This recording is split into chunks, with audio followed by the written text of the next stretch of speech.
Muito boa noite a todos os meus irmãos e amigos espalhados pelo nosso distrito de Jequié e toda a região. Estamos aqui mais uma vez para um culto de adoração ao nosso Deus. E hoje, mais do que especial, estou com meus amigos do Arte Cantos aqui, tá? Para que a gente possa adorar ao Senhor com louvores. E nesta noite queremos que Deus fale profundamente ao teu coração. Aproveitando, peço aos irmãos que compartilhem os links para que muitas pessoas tenham acesso à palavra de Deus. Essa é uma oportunidade que você não pode perder. Pegue o link, compartilhe, não tenha vergonha, não tenha medo. É a oportunidade da tua vida de conseguir que muitas pessoas possam ouvir a palavra. E com certeza, nesta noite, o Senhor vai falar ao coração de todos nós. Nesse momento, iremos fazer uma oração e assim iniciarmos os nossos louvores. Oremos ao Senhor. Senhor, nosso Deus, nosso Pai, a Ti toda a honra, toda a glória e todo o louvor. Mais uma vez, Senhor, estamos na Tua casa para Te adorar em espírito e em verdade. Mas um culto a Ti será apresentado, Senhor. Aceita os nossos corações e que a mensagem desta noite venha falar profundamente aos nossos corações, Senhor. Que todas as pessoas que ouvirem desta palavra possam se saciar e possam ter uma semana abençoada, maravilhosa na Tua presença. Por isso, fica conosco nesta hora, é o que nós rogamos em nome de Jesus.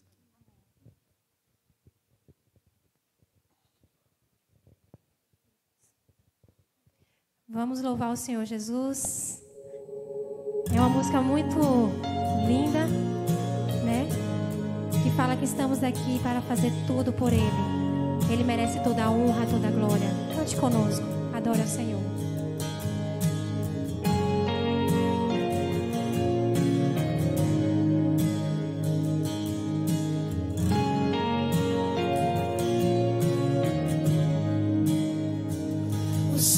Proclamam as obras do Eterno, galáxias cantam de sua imensidão, e uma voz com sons de glória ecoa em toda a criação, do grão que faz a vida irromper, o esplendor invisível faz nascer, e uma voz com sons de glória ecoa em nosso coração. Cante, da onde você está agora com a gente? Diante dele, diga, nos rendemos. Nos rendemos, é tudo por Ele, tudo por Ele. A Ele a glória, e para sempre é tudo por Ele, tudo por Ele.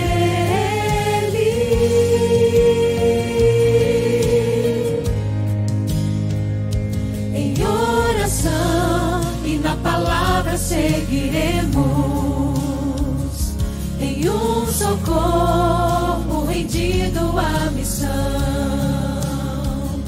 e nossa voz com sons de glória irá romper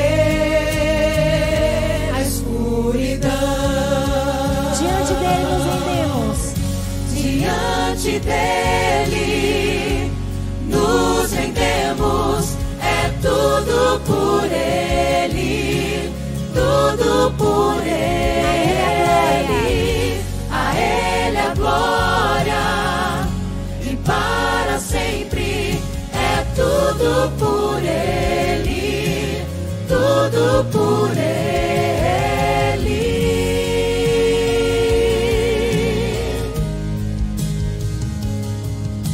A Ele a honra, a glória e o louvor, que o reino seja em nós, e nossa vida só por Ele. A Ele a honra, a glória e o louvor, que o reino seja em nós, e nossa vida é só por Ele. E nossa vida só por Ele. A Ele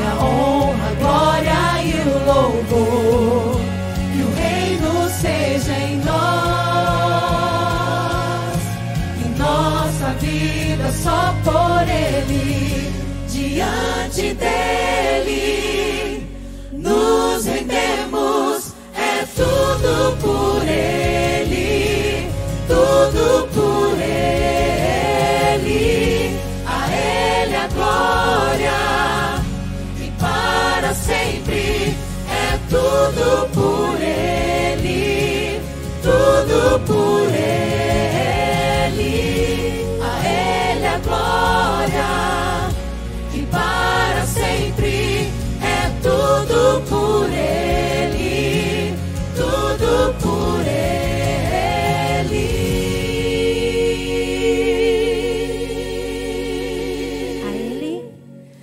A Ele a honra, a glória e o louvor, que o reino seja em nós e nossa vida só por Ele.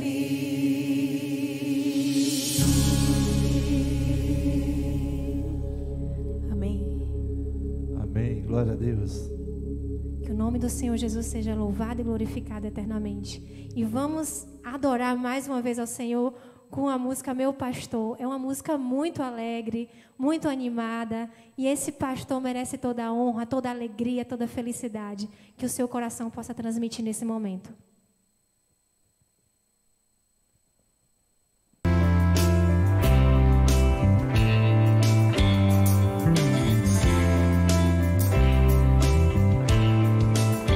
Contigo eu andei em segurança, de mim afastas todo mal. Eu sou ovelha. Eu sou ovelha que precisa do cuidado do pastor. E se eu andar pelo vale da sombra da morte, pelo vale da sombra da morte, eu mal algum temerei, pois sei que onde quer que eu for, tua bondade me seguirá. Onde for, tua bondade me seguirá, de bênçãos me cercarás. Meu pastor me leva a lugares altos de água limpa pra beber, e em pastos verdes vou descansar, e a jornada continuar com Ele.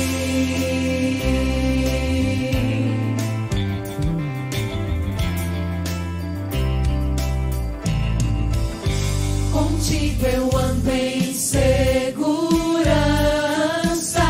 de mim afastas todo mal. Diga, eu sou ovelha que precisa. Eu sou ovelha que precisa. Amém.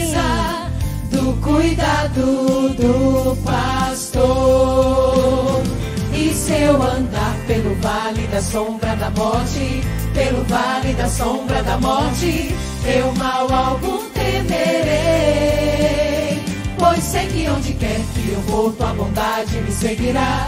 Onde for, tua bondade me seguirá, de bênçãos me cercará. Meu pastor, meu pastor me leva a lugares altos de água limpa pra beber,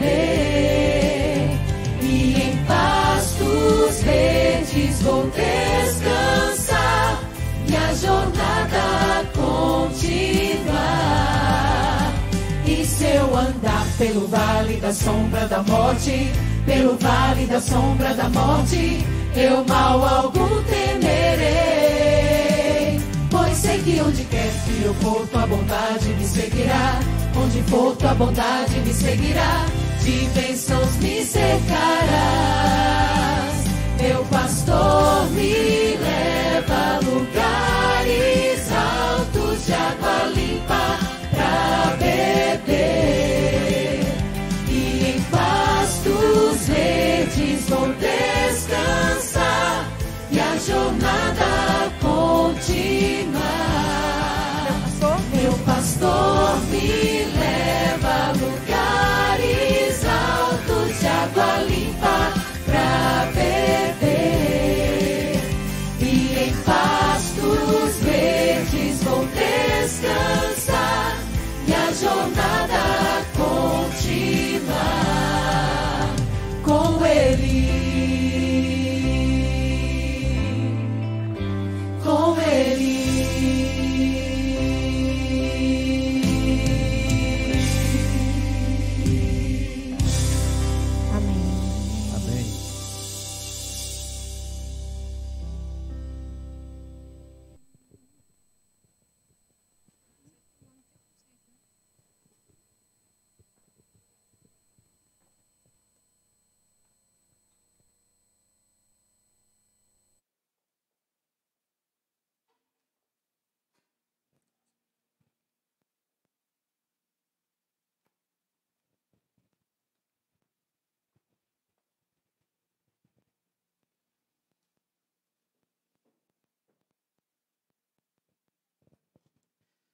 Boa noite, você que está conosco acompanhando a nossa live aqui da igreja, seja muito bem-vindo. E quero fazer aquele pedido que nós fazemos todas as noites, repetimos todas as vezes. Por favor, compartilhe esse link. Se você está no Facebook, compartilhe esse culto na sua página. Se você está no YouTube, copie o link aí dessa transmissão, vá lá no WhatsApp e envie para os seus amigos. Quando nós fazemos isso, nós aumentamos o alcance desta pregação do Evangelho, do estudo da Palavra de Deus, e outras pessoas, assim como nós, poderão ser abençoadas nessa noite através da leitura da Palavra de Deus. Por isso eu convido você a poder compartilhar. E se você gostou dos louvores dessa noite, desse grupo que cantou aqui, é parte de um grupo maior, é o Arte Cantos. Eles estarão quarta-feira participando também do estudo da Bíblia intitulado Experimente Deus. Nós iniciamos uma série de estudos de temas bíblicos com o tema geral chamado Experimente Deus, e cada noite tem um assunto específico dentro desse tema geral. Cada quarta-feira, todas as quartas-feiras à noite, às 7h30 da noite, tanto no Facebook quanto no YouTube. No Facebook da Igreja Adventista Sétimo Dia aqui de Jequié, na Igreja do Campo da América, no Distrito Central de Jequié, e no Facebook Adventistas Jequié, Distrito Central. Então, quarta-feira eles estarão aqui de novo cantando, né, de uma forma muito especial, relacionando as músicas com o tema que será estudado nessa quarta, na próxima quarta e assim por diante. Quero convidar você a participar conosco. Nós temos 3 cultos durante a semana. Temos o culto principal, que é de sábado, que vai de 10 da manhã até as 11 horas. Nós temos a recapitulação do estudo da lição da Escola Sabatina. E de 11 horas até mais ou menos 11h30, meio-dia, nós temos ali o culto divino. E também nós temos domingo, 7h30, como hoje, e quarta, 7h30 da noite também. São 3 cultos que você pode participar conosco, ok? Bem, nessa noite nós vamos, como sempre, estudar a Palavra de Deus. E nós vamos buscar entendimento e compreensão através do Espírito Santo, suplicando a Ele que nos guie para a compreensão correta das verdades de Deus. Eu quero convidar você que está aí, quem sabe em sua casa, ou em seu trabalho, ou em alguma outra localização, você está aí com o celular na sua mão, ou está diante de uma tela de um notebook, ou quem sabe conectado através de uma Smart TV, e você está assistindo esse culto, quero convidar você a abrir a sua Bíblia. Se você tiver a Bíblia física, em papel, assim, é melhor. Mas se não, você pode usar os recursos eletrônicos também, para poder encontrar a passagem. A passagem básica para o estudo dessa noite se encontra no Evangelho de São Marcos. São Marcos, capítulo 10, do verso 46 e diante. E nós vamos, assim, fixar o estudo dentro dessa passagem, não vamos sair dela. Então, se você estiver com a sua Bíblia física, abra nessa passagem, São Marcos, capítulo 10, a partir do verso 46, e pode deixar aberto, porque a gente vai lendo verso a verso e tentando compreender melhor essa história, a sua profundidade e as lições que podemos extrair da Palavra de Deus para a nossa vida hoje, em nossos dias. São Marcos, capítulo 10, a partir do verso 46. O verso 46 diz assim: E foram para Jericó. Quando ele saiu de Jericó, juntamente com os discípulos, numerosa multidão, Bartimeu, cego mendigo, filho de Timeu, estava sentado à beira do caminho. A história que nós vamos estudar nessa noite é a história desse personagem, que a Bíblia o chama de Bartimeu. E nós vamos estudar um pouquinho e compreender que nome é esse, se de fato era o seu nome ou não, Bartimeu. Mas o fato importante é que a Bíblia o nomeia. Em muitas histórias bíblicas, em muitas histórias de milagres na Bíblia, muitas vezes a Bíblia não nomeia as pessoas. A Bíblia não deixa nenhuma marca registrada do nome da pessoa de forma a identificá-lo. Mas aqui, o nome desse personagem fica gravado na história. E nós conhecemos ele, de acordo com a Bíblia, como Bartimeu. A Bíblia fala que Jesus estava saindo aqui de Jericó. Se você estudar o contexto do capítulo 10 de Marcos e os seus paralelos no livro de Mateus e no livro de Lucas, você vai ver que Jesus estava vindo da Pérea. Jesus estava indo da Pérea em direção a Jerusalém. Então Jesus inicia essa última jornada dele, da Pérea para Jerusalém. Se você for continuar aqui lendo o Evangelho de Marcos, e for no capítulo 11, por exemplo, você vai ver aí que a entrada triunfal de Jesus em Jerusalém. Então essa chegada de Jesus em Jerusalém, que inicia-se no capítulo 11, é o que dá início à semana final de Cristo, no domingo com a entrada triunfal. Portanto, era a última vez que Jesus estava indo da Pérea em direção a Jerusalém. E nesse caminho da Pérea para Jerusalém, no meio do caminho havia uma cidade chamada Jericó. Com certeza esse nome não é novidade para você. Você já ouviu esse nome nos relatos do Evangelho, mas nós lembramos de forma muito mais marcante no relato do Antigo Testamento. Você se lembra naquele episódio bíblico, quando o povo de Israel estava entrando na terra de Canaã, após atravessar o Rio Jordão, que o povo de Israel teve que enfrentar a cidade de Jericó, e era uma cidade fortemente murada, e toda a história ali é contada de como o povo de Israel teve que circundar a cidade por vários dias, e no último dia dando várias voltas, até que ao trocasse a trombeta, Deus fez com que as muralhas de Jericó viessem a cair. Bem, essa cidade do Novo Testamento, ela é uma cidade que também chama Jericó, mas não é exatamente a mesma cidade do Antigo Testamento. A cidade do Antigo Testamento ficava próxima a essa cidade, era uma Jericó antiga, ali havia mais ruínas, já havia passado já milênios daquela história. E então havia se construído uma cidade logo ao sul, cerca de 1 quilômetro e pouco ao sul da antiga Jericó, se construiu uma nova Jericó. Então essa era uma Jericó reconstruída, ou construída do zero, melhor dizendo. Era uma cidade totalmente nova. Existia então a velha Jericó, as ruínas, as casas velhas, e 1 quilômetro e pouco mais ao sul havia a nova Jericó. E é dessa nova Jericó que a Bíblia está dizendo que Jesus estava passando. Na verdade, passando por entre as duas, porque as duas ficavam no caminho entre a Pérea e Jerusalém. Essa nova Jericó havia sido reformulada, reconstruída por Herodes, o Grande. E Herodes havia dado um trato especial na cidade. O próprio Herodes construiu uma casa, porque ele passava ali o inverno, porque em Jericó haviam fontes termais. Então era uma cidade que trazia grande número de pessoas, ele, principalmente no inverno, como o próprio Herodes ia para lá, para poder se aquecer nas fontes termais daquela cidade. Portanto, essa nova Jericó era uma cidade luxuosa, era uma cidade rica, era uma cidade que possuía muitos habitantes e ficava bem próximo a Jerusalém, cerca de 22 quilômetros, mais ou menos, a 25 quilômetros de Jerusalém, uma cidade que estava relativamente próximo de Jerusalém. E havia uma lei judaica que dizia que todo judeu que morasse até a 25 quilômetros de Jerusalém teria que ir na Páscoa em Jerusalém. Bem, todo judeu que morasse em qualquer lugar da terra tinha que ir uma vez por ano em Jerusalém. Mas aqueles que morassem mais perto tinham que ir em toda a Páscoa. Mas a verdade é que nem todos cumpriam bem essa recomendação, essa tradição. Mas só o fato de ser Páscoa, como a Bíblia nos dá no seu contexto, que era próxima à Páscoa, nos demonstra que havia um grande fluxo de pessoas, um grande fluxo de caravanas de pessoas saindo das regiões próximas, indo em direção a Jerusalém.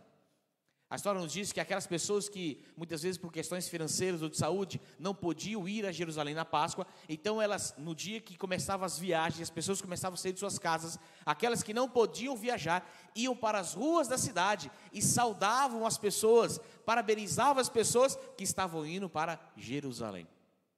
Portanto, aquele dia não foi um dia comum, como os demais dias do ano, aquele dia que Jesus passou em Jericó. Com certeza a multidão que acompanhava Jesus e outras multidões mais estavam todos se afluindo para a cidade de Jerusalém. Jesus então, ao sair daquela cidade de Jericó, agora em direção a Jerusalém, a Bíblia diz que ele se depara, a sua história se encontra com a história de um homem chamado Bartimeu. E por que eu falo chamado Bartimeu e que não é exatamente o seu nome? Porque na Bíblia, os personagens da Bíblia, as pessoas do tempo de Jesus Cristo, elas não possuíam nomes de família como nós possuímos hoje. Nós possuímos sobrenomes, né? Nomes de família. Normalmente, quando uma criança nasce, ela ganha um sobrenome do pai e um sobrenome da mãe, das duas famílias. E ali se forma o nome dela principal e depois, normalmente, 2 ou 3 ou 4 mais sobrenomes, que é a junção do sobrenome dos dois lados, dos dois ramos da família. Existe no Brasil sobrenomes comuns, como Silva, como Costa e outros mais. Mas naquele tempo, as pessoas não tinham sobrenome de uma família. Então, para você diferenciar uma pessoa da outra, se tivesse duas pessoas com o mesmo nome, duas pessoas, por exemplo, chamado Manuel, como é que você identificava um do outro? Você identificava pelo nome do pai. Então, você ao chamar o nome do pai, olha, é o Manuel, filho do João, e outro é o Manuel, filho do Lucas. Então, assim, pelo nome do pai, você diferenciava as pessoas. Então, o nome do pai era como se fosse usado como uma espécie de sobrenome, para diferenciar as pessoas. E no aramaico, a palavra usada para filho de é Bar. Bar significa filho de. E a Bíblia diz que o nome do cego era Bartimeu. E veja que o próprio autor, Marcos, fala Bartimeu, cego, e depois ele diz, filho de Timeu. O Evangelho de Marcos foi escrito por Marcos, e Marcos ele foi um companheiro das viagens de Pedro, e ele escreveu seu Evangelho pensando nos romanos. O Evangelho de Marcos foi escrito pensando nos romanos, e os romanos não tinham conhecimento muito profundo, ou nenhum conhecimento da língua hebraica e da língua aramaica. Então, muitas vezes, expressões hebraicas e expressões aramaicas que aparecem no Evangelho de Marcos, é explicado por Marcos. Você vai ver isso diversas vezes. Marcos fala uma palavra hebraica ou aramaica, e logo em seguida ele põe a sua explicação, a sua tradução. E é isso que aqui ele está fazendo. Ele diz que se chamava Timeu, as pessoas chamavam aquele cego de Timeu, e que o significado era filho de Timeu, Bartimeu, filho de Timeu. Então, na verdade, as pessoas sabiam o nome do pai do cego, mas não sabiam o nome próprio do cego. Sabiam até de quem ele era filho, qual era a sua origem, mas as pessoas não o conheciam pessoalmente, não sabiam muitos fatos sobre a vida pessoal daquele cego, nem mesmo o seu primeiro nome, o nome próprio dele, as pessoas não conheciam, só sabiam de quem ele era filho. E assim, Bartimeu estava à beira do caminho, termina o verso 46 dizendo, assentado à beira do caminho. As pessoas estavam viajando, aquela era uma estrada principal ali de grande fluxo comercial, era uma cidade também usada para turistas, as pessoas que iam de uma cidade para outra, cidades grandes como Jericó e Jerusalém, a vida corria e passava de um lado para outro, pessoas trabalhando, pessoas vindo do trabalho, pessoas voltando do trabalho, pessoas carregando coisas, trazendo coisas, levando família, trazendo família, mas Bartimeu vivia à beira do caminho, tudo acontecia, a vida acontecia, mas a vida de Bartimeu estava estagnada, parada. Todo mundo se movia de um lado para outro, mas Bartimeu não. Ele via ali na mendicância, dependendo da ajuda e da solidariedade das demais pessoas que passavam à sua frente. O verso 47 fala assim, e ouvindo que era Jesus o Nazareno, pôs-se a clamar, Jesus, filho de Davi, tem compaixão de mim. Se você comparar os relatos bíblicos, você vai ver que Jesus Cristo já havia curado um cego lá no tanque de Betsaida. Jesus já havia curado um cego. É possível que essa história da cura do cego no tanque de Betsaida tenha chegado até então, até Bartimeu. E quando naquele dia ele, não sabendo que era Jesus, não sabendo como ele era, pois era cego, e nunca tendo tido um encontro pessoal com Cristo, mas ao ouvir as pessoas passando, diz a Bíblia, ao ouvir na boca das pessoas, nas conversas das pessoas, que aquela multidão, dentro dela estava um homem chamado Jesus, nasce em Bartimeu uma esperança que esse Jesus, que ele já ouvira antes, que conhecer a história, poderia ser a resposta para o seu problema, e o seu principal problema era a cegueira. E a Bíblia diz então que Bartimeu começa a gritar, Jesus, filho de Davi. Essa expressão, filho de Davi, ela tem um impacto tremendo na cultura judaica. Porque havia uma profecia no Antigo Testamento em que Deus falava a Davi que ele iria manter o trono eterno de Davi, que depois que Davi morresse, ele iria levantar um novo regente, e esse descendente de Davi iria sentar no trono de Israel. Portanto, havia uma expectativa com respeito ao filho de Davi. Filho de Davi era qualquer pessoa da descendência de Davi, mas esse título, filho de Davi, era especificamente usado para se referir a essa pessoa especial, a esse homem especial, a esse ser especial, prometido por Deus, ao qual iria sentar de novo no trono de Davi. Portanto, chamar alguém de filho de Davi, nesse contexto, era chamar a pessoa de Messias. E o nome Cristo significa isso, Messias. Messias e Cristo significa ungido, porque os reis, eles eram ungidos. Quando Deus escolheu um rei, como escolheu Saul, quando escolheu Davi, Deus enviava um profeta para ungir o rei. E a palavra ungir ali, ou ungido, é a palavra que é traduzida como Messias e como Cristo. Portanto, quando ele está chamando de filho de Davi, ele está dizendo que ele acreditava que Jesus era o Messias, ungido, o Cristo prometido por Deus, que viria da linhagem de Davi. E assim Bartimeu clama por Jesus, filho de Davi, e ele faz um pedido, tem compaixão de mim. No verso 48 ele diz assim, e muitos o repreendiam para que se calasse. Mas ele cada vez gritava mais, filho de Davi, tem misericórdia de mim. É curioso que muitas vezes a multidão que acompanha Jesus, em vez de ser uma multidão que tem o mesmo espírito de Cristo, que tem o mesmo ânimo e o mesmo alento para os pecadores, o mesmo carinho para os necessitados, muitas vezes a multidão que segue a Cristo não segue os princípios de Cristo. Olha, aquela multidão deveria ser uma multidão solícita às necessidades dos demais. Quando Bartimeu começou a gritar, deveriam ser os membros daquela multidão, afinal eram seguidores de Cristo, os primeiros a levarem Bartimeu até Jesus, mas não. Eles começam a pensar que talvez Bartimeu pudesse trazer algum incômodo a Jesus Cristo. Então eles começam a dizer para Bartimeu se calar, não perturbar, não incomodar. Veja, a multidão que seguia Jesus, em vez de conduzir Bartimeu até Cristo, estava querendo impedir Bartimeu de ir até Jesus. E infelizmente essa é uma constante na Bíblia. Diversas vezes a multidão que deveria testemunhar a favor acaba testemunhando contra. A multidão que deveria contribuir para as pessoas se aproximarem de Jesus é a multidão que impede, como quis impedir ali os discípulos, as crianças chegarem até Jesus, como quiseram impedir ali do paralítico em Cafarnaum de entrar na casa e conhecer a Cristo. Mas a Bíblia diz que Bartimeu fez aquilo que todos nós devemos fazer. Continuou gritando, clamando cada vez mais. Quem sabe você está enfrentando um problema na sua vida e pessoas ditas cristãs, em vez de contribuírem para que você se aproxime de Cristo, talvez tenha atrapalhado a sua caminhada cristã e a sua proximidade com Cristo Jesus. Talvez o mau testemunho de líderes religiosos, talvez o mau exemplo de pessoas cristãs tenha lhe desanimado a sua caminhada, e você tem quase desistido por causa da multidão que tem atrapalhado você chegar a Jesus. Não permita, meu caro irmão, foque o seu olhar em Cristo, olhe para Cristo, veja Cristo, mire em Cristo e siga o exemplo de Cristo. Homem nenhum nessa terra aqui pode ser o seu exemplo a não ser Cristo. Todos nós temos que olhar para Cristo. Quando confiamos em homens, quando confiamos em pessoas, nós nos decepcionamos. Mas quando olhamos para Cristo e confiamos em Cristo, Cristo nunca nos decepciona. Por isso, se porventura, de algum modo você foi ofendido na igreja que você frequenta, quem sabe um líder religioso, em vez de acolher, ele teve palavras duras que fez você afastar da igreja, afastar dos caminhos, não permita que isso aconteça em sua vida. Clame por Cristo, olhe para Cristo, fixe seu olhar em Cristo. Porque a Bíblia diz que quando aquele homem, aquele cego, continuou clamando cada vez mais forte, diz a Bíblia no verso 49, Jesus parou e disse, chamai-o. E chamaram então o cego, dizendo, tem bom ânimo, levanta-te, ele te chama. Foi pela insistência daquele cego, Bartimeu, ao clamar por Cristo, ao pedir por Cristo, que Cristo chamou. A Bíblia nos insiste, ou nos ensina isso, insistirmos, persistirmos na oração, no clamor. Sabe, Deus nos ensina a nós insistirmos, orar incessantemente.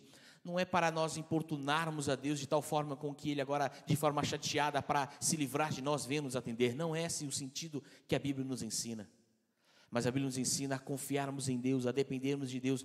Cada vez que você clama por Deus, cada vez que você clama por Cristo, cada vez que você ora e roga a Ele e suplica por Ele, você está demonstrando a sua fé e que a sua confiança está depositada nele. Porque quando a gente para de clamar, quando a gente para de suplicar, quando a gente para de buscar, é porque a gente parou de confiar. Portanto, confie, então clame, persista, insista, como fez Bartimeu naquele dia. E a Bíblia diz que Jesus o chamou, e o verso 50 fala assim, lançando de si a capa. Lançando de si a capa. Um detalhe para nós tão trivial, tão simples. Quando Bartimeu foi se levantar, ele se livrou da capa. Para a gente parece um detalhe a menos, sem importância. Mas pense comigo, o que era a capa para Bartimeu? Bartimeu era um mendigo, era um mendicante. Bartimeu não possuía posses. Como mendicante, provavelmente ele passava dias e noites ali. E se você já se deparou com um mendigo na rua, uma pessoa em situação de desabrigo, e você vai perceber que ela precisa ter uma capa, um cobertor. E você vai perceber que aquele cobertor para a pessoa é algo precioso. Porque o cobertor para ela é tudo. Quando ela vai deitar num chão frio, ela bota o cobertor no chão e deita sobre o chão para tentar isolar um pouco a temperatura do chão. Quando o sol está quente, ou está chovendo, ou está muito frio, ela se enrola no cobertor para se proteger do sol, da chuva ou do vento frio. Portanto, a capa é a cama, a capa é o teto, a capa é a cobertura, a capa é a proteção. Muitas vezes se estende a capa para pessoas colocarem a esmola, e como um cego muitas vezes não vai saber onde está o dinheiro, se estendia a capa, as pessoas jogavam a esmola na capa, ou o alimento, e ele com a capa recolhia para si, para puxar de volta para perto dele. Então a capa é onde ele tinha o seu prato, era onde tinha o seu ganha-pão, era a sua proteção, era o seu chão, era a sua cama, era o seu teto, eram as paredes, era a sua casa, a sua capa era tudo. O bem mais precioso para Bartimeu era a sua capa, era o seu meio de vida e era o meio de proteção. Mas quando Cristo chama Bartimeu, a primeira coisa que ele deixa de lado é a capa. Veja, meu caro irmão, quando você escuta o chamado de Cristo em sua vida. Tudo que você julga importante, tudo que antes da sua vida era prioritário, tudo que você colocava antes em primeiro lugar, se torna de menor importância diante do chamado de Cristo. Às vezes a gente julga os bens materiais, aquilo que a gente mais nos importa. Às vezes nós julgamos o nosso trabalho, aquilo que mais importa. E tudo isso são coisas importantes. Os bens materiais nos dão proteção, nos dão sustento, o trabalho nos promove o alimento, tudo isso é importante. Mas quando eu escuto o chamado de Cristo e atendo ao chamado de Cristo, tudo isso se torna de menor importância, secundário, diante do chamado de Cristo. E nada disso pode me impedir até Cristo. Porque tem pessoas que escutam Cristo chamar, mas quando Cristo os chama, eles primeiro pensam no emprego. E por medo de perder o emprego, não. Outras pessoas escutam Cristo lhe chamar, mas põem em primeiro lugar a família. E com medo de perder a família, não vão até Cristo. Mas o próprio Cristo diz: aquele que ama mais seu pai ou sua mãe do que a mim, não é digno de mim. Veja, Cristo não diz para você não amar seu pai, sua mãe, seu filho e sua filha. Ele não está dizendo isso. Ele está dizendo assim: ame seu pai, ame sua mãe, ame seus filhos, mas ame muito mais a mim. Por isso, nem a minha própria família pode ser desculpa para que eu não vá até Cristo quando Ele me chama. Quando Cristo te chama, nada pode ser mais importante do que atender o chamado de Cristo. Ir até Cristo. Em Hebreus capítulo 3, verso 7, diz assim, diz que o Espírito Santo diz: quando ouvirdes a voz, não endureçais o vosso coração. Mas quantas e quantas vezes nós colocamos outras coisas na frente, outras prioridades, antes de atender o chamado por Cristo. Quantas e quantas pessoas estudam a palavra de Deus, acreditam no que está escrito, entendem que elas necessitam de um Salvador e reconhecem que Jesus Cristo é esse Salvador, mas antes de darem um passo final, de aceitarem a Cristo, de entregarem sua vida, quantas pessoas relutam e colocam obstáculos, e colocam impedimentos, e colocam condições, outras coisas que primeiro tem que acontecer antes de entregarem a Cristo. E infelizmente nessa relutância vão atrasando a sua decisão, vão adiando a sua decisão, e muitos irão se perder, não por não terem tido a oportunidade, mas por não priorizarem o convite e o chamado de Cristo. A Bíblia diz que Bartimeu lançou de si a capa, aquilo que era o seu bem mais precioso, que para nós não vale nada, mas para ele era tudo, sua casa, seu chão, seu abrigo. Bartimeu coloca de lado e diz algo curioso, diz assim: levantou-se de um salto e foi ter com Jesus. Curioso, não é um cego pulando, um cego saltando. Mas a fé de Bartimeu era tão grande ao chamado de Cristo, que aquele cego se levanta pulando em direção ao Senhor. A Bíblia fala no verso 51 assim: perguntou-lhe Jesus: que queres que eu te faça? Que queres que eu te faça? Pergunta óbvia, não é?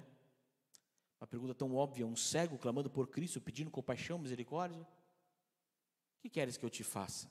É óbvio que Cristo já sabia o que ele queria que acontecesse em sua vida, mas Cristo queria que ele verbalizasse o seu pedido, para reconhecer a sua necessidade. Não adianta você se ajoelhar e falar: Senhor, me dá o que eu preciso. Deus quer que você verbalize: Senhor, eu preciso disso, eu preciso de paciência, eu preciso de compaixão, eu preciso de mais amor na minha vida, eu preciso aprender a fazer isso, eu preciso vencer aquilo, eu preciso abandonar esse pecado, eu preciso ser mais correto nos meus negócios. Deus quer que você verbalize, porque quando a gente verbaliza, quando você lista os seus defeitos e as suas necessidades nas suas súplicas a Deus, você está reconhecendo quais são as suas necessidades e quais são os defeitos. Uma oração não pode ser de forma genérica: Senhor, me perdoe todos os pecados. Não, diga a Deus quais são os seus pecados, reconheça um a um. Uma oração não pode ser de forma genérica: Senhor, supra as minhas necessidades. Diga: Senhor, quais são as suas necessidades, para você reconhecer diante de Deus daquilo que você precisa, para que Deus possa atender. Não vai ser novidade para Deus, Ele já o sabe, mas Ele quer que você reconheça que você depende dEle para todas essas coisas. Que queres que eu te faça? E sabe qual foi a resposta de Bartimeu? A resposta foi assim, versículo 51. Respondeu o cego: mestre, que eu torne a ver. Veja, a Bíblia dá poucos detalhes da vida de Bartimeu, mas esses poucos detalhes a gente começa a aprender um pouco sobre ele. Bartimeu era um mendigo, alguém que vivia da mendicância, à margem do caminho, à margem da sociedade, sentado na beira da estrada. Enquanto todos trabalhavam e viajavam, Bartimeu tinha a sua vida parada. Bartimeu era alguém que as pessoas até sabiam a sua origem, sabiam o nome do seu pai, mas ninguém sabia o seu primeiro nome. Era alguém meio que desconhecido para a sociedade. Conheciam ele como parte de um grupo, de uma família, mas não conheciam ele individualmente, não conheciam ele pessoalmente, não sabiam o seu nome. E Bartimeu, ao fazer o seu pedido a Cristo, ao responder Jesus com o que ele queria e fazer seu pedido, ele fala assim: que eu torne a ver. E aqui é um detalhe importante: se ele diz que eu torne, é porque Bartimeu não nasceu cego. Se Bartimeu tivesse nascido cego, ele diria: que eu veja. Eu nunca vi, eu quero ver. Mas Bartimeu falou assim: que eu torne. Significa que em algum momento da vida ele tinha visão, por algum tempo, mas ele perdeu a visão. E o seu maior sonho era lhe ter restituído a sua visão. Que eu torne a ver, que eu veja novamente. Meu caro irmão, minha cara irmã, eu não sei o que você já perdeu nessa vida por causa das turbulências e dos pecados dessa vida. Muitas vezes nós perdemos coisas, muitas vezes nós perdemos o brilho no olhar, nós perdemos a esperança. Quem sabe devido às lutas dessa vida, quem sabe devido às dificuldades que você tem passado, às tempestades que você tem enfrentado, você já tem perdido a esperança. Quem sabe você já não está mais acreditando na luz no final do túnel, que há algo melhor a por vir. E quem sabe a sua vida está entrando agora num profundo abismo, num escuro tremendo. O que foi que você perdeu nessa vida? Quem sabe você perdeu o amor próprio, foi tão maltratado, tão humilhado, tão subjugado, que você não tem mais autoestima, não tem amor próprio, você não se ama mais.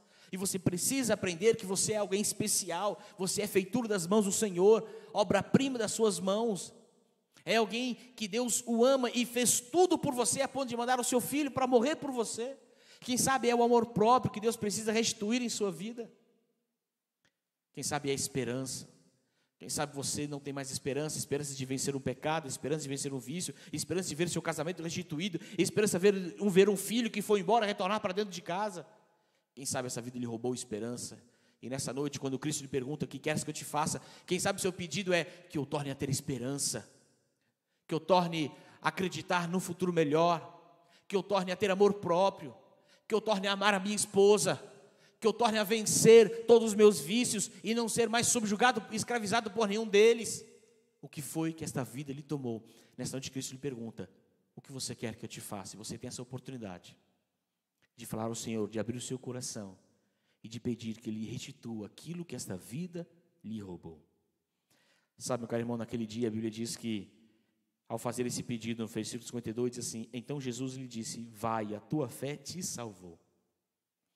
Naquele momento, Jesus, ele disse ao cego: a tua fé te salvou. O que Cristo estava realizando na vida de Bartimeu era por causa da fé que Bartimeu tinha. Os méritos são de Cristo, o milagre, o poder é de Cristo, mas o meio, o caminho que Deus usa é a nossa fé. A tua fé te salvou. E a Bíblia fala assim no verso 52, do meio para o fim: e imediatamente tornou a ver. Foi porque Bartimeu teve fé que Cristo lhe devolveu aquilo que a vida lhe tomou. Creia que se você tiver fé, Deus pode restituir aquilo que a vida lhe tomou. E a Bíblia termina dizendo dessa história, a última linha do verso, dizendo assim: seguia a Jesus estrada afora. Quando Bartimeu, que era um mendigo, um suplicante que vivia à beira do caminho, quando ele teve um encontro pessoal com Cristo, mesmo quando a multidão tentou desanimá-lo, impedi-lo, ele ainda assim persistiu, insistiu e continuou focado em Cristo. Ele então ouviu o chamado de Cristo. Quando Bartimeu ouviu o chamado de Cristo, ele tirou tudo aquilo que lhe era importante e colocou de lado, deixou sua capa de lado, e mesmo sendo cego, mesmo não conhecendo o caminho que haveria de andar, pois não enxergava, ele se levanta de um salto. Quando Cristo lhe pergunta: o que você quer que eu te faça? Cristo sabia a sua necessidade, mas Bartimeu verbaliza, ele diz exatamente o que ele precisava, reconhece a sua necessidade, e a sua necessidade é voltar a ver, ter de volta aquilo que a vida havia lhe roubado, a visão. E ele diz que Jesus, pela fé de Bartimeu, lhe restitui a visão. E o resumo final, a conclusão final, sabe o que é? Bartimeu não termina essa história à beira do caminho. Essa história começa com Bartimeu mendigando à beira do caminho, um pedinte, um mendigo, um esmolé na vida. Mas Bartimeu termina essa história se tornando um seguidor de Cristo e indo com Cristo para Jerusalém. É isso que Cristo quer fazer em sua vida. Cristo pode lhe restituir aquilo que a vida lhe roubou, Cristo pode lhe dar de volta aquilo que o pecado lhe tomou, mas Deus não quer fazer isso em sua vida. Cristo não quer fazer isso em sua vida para que você continue a... Ele quer para que você fique ao lado dele. Ele quer fazer isso em sua vida para que você se torne um seguidor dele e que você vá para Jerusalém com ele, mas não mais aquela Jerusalém, mas a nova Jerusalém. E esse é o convite de Cristo. Vem comigo, eu posso lhe devolver a esperança, eu posso devolver a alegria, eu posso devolver o amor, eu posso devolver aquilo que a vida lhe roubou, mas venha andar comigo, venha ficar ao meu lado, e juntos vamos para a nova Jerusalém, amém? Esse é o convite de Cristo para você nessa noite, para você se tornar um discípulo dele, e pela fé tomar posse dos milagres de Cristo em sua vida. Nós iremos ouvir uma música agora, uma música que é um convite para que o Espírito Santo faça morada em mim, morada em você. E eu convido a você a meditar na letra dessa música e fazer dela uma oração, para que você tome posse do milagre nessa noite, do milagre de Cristo em sua vida, tendo a certeza que Ele há de restituir aquilo que a vida lhe roubou, e que você tenha certeza que Ele faz morada dentro de você.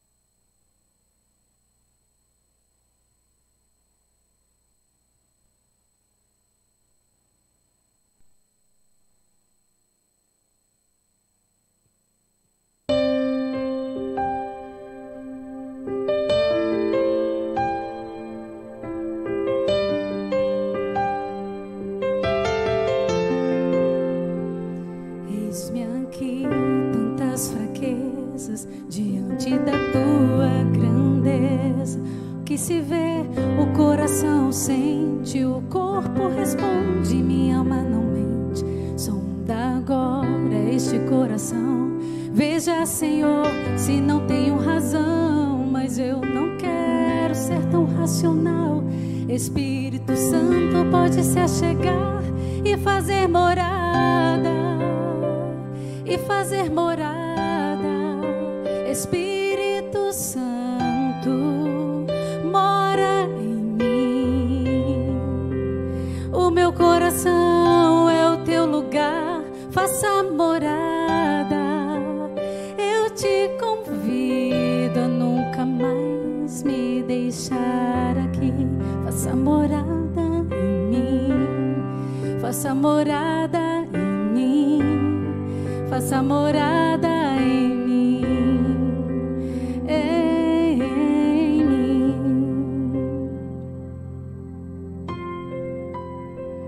Eis-me aqui, tantas fraquezas, diante da tua grandeza. O que se vê, o coração sente, o corpo responde, minha alma não mente.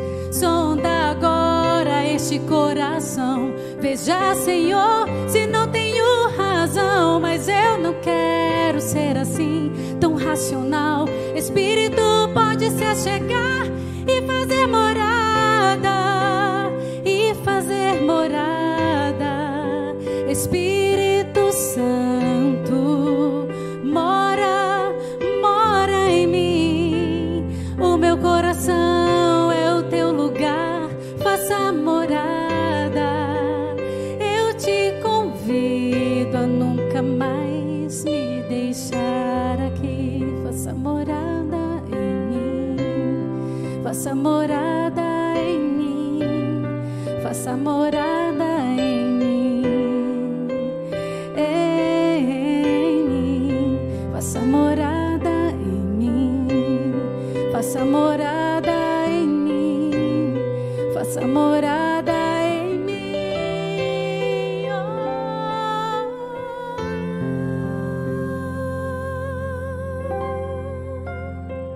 e fazer morada, e fazer morada. Espírito Santo,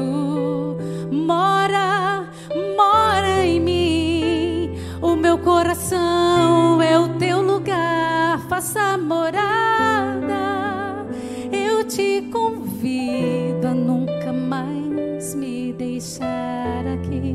Faça morada em mim, faça morada em mim, faça morada em mim, em mim.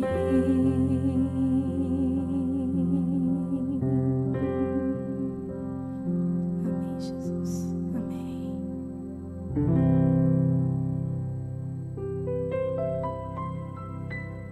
Hebreus, capítulo 3, verso 7, o Espírito Santo diz: se hoje ouvides sua voz, não endureçais o vosso coração.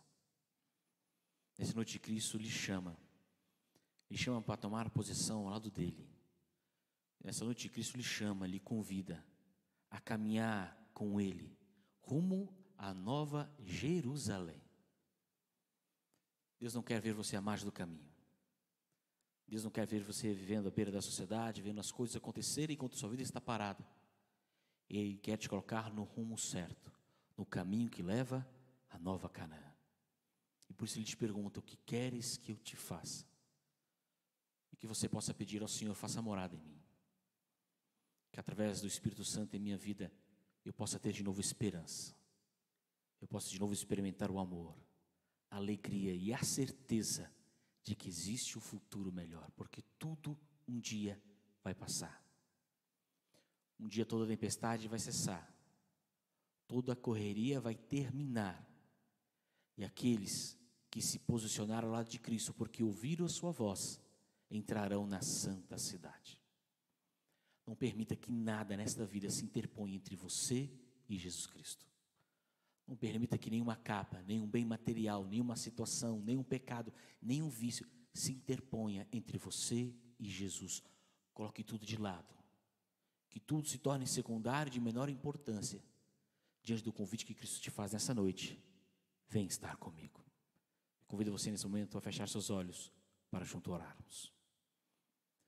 Grandioso Deus e amantíssimo Pai, ó Senhor, que história tão bela descrita nas páginas da Bíblia, daquele mendigo, daquele cego chamado Bartimeu, que teve um encontro pessoal com o Senhor Jesus Cristo. Depois de ter um encontro com Cristo e ouvir Cristo chamando, ir até Cristo, Cristo realizou o seu maior sonho, que era restituir-lhe a sua visão. Talvez, ó Senhor, exista alguém que está presenciando esse culto, assistindo de forma ao vivo, ou quem sabe, tempos depois que esse culto ficar gravado, alguém irá assistir esse culto, e quem sabe é um filho do Senhor, uma filha do Senhor, que possui um desejo em seu coração, já perdeu a esperança, já perdeu a alegria da vida, mas nessa noite, ao ouvir essa história, ouviu Jesus lhe falando ao coração: o que queres que eu te faça? E quem sabe o pedido é exatamente esse: ó Senhor, que eu torne a ver, que eu torne a ver esperança ao futuro, que eu torne a ter alegria, que eu torne a ter paz no meu coração. Ó Senhor, vem atender a esse clamor, a esse pedido deste teu filho e desta tua filha. Que possamos, ao ouvir a tua voz, nos convidando cada dia, não endurecer o nosso coração, mas pelo contrário, permitir que o Espírito Santo faça morada em cada um de nós. Abençoe os teus filhos, abençoe as tuas filhas, a cada um. Eu que te peço humildemente, no doce nome de Jesus. Amém. Amém. Que Deus lhe abençoe. Eu lhe convido na quarta-feira, às 7h30, a você estar de novo aqui conosco, para darmos continuidade à série de estudos bíblicos intitulado Experimente Deus. Que o Senhor abençoe a você, a sua casa e a sua família. Amém.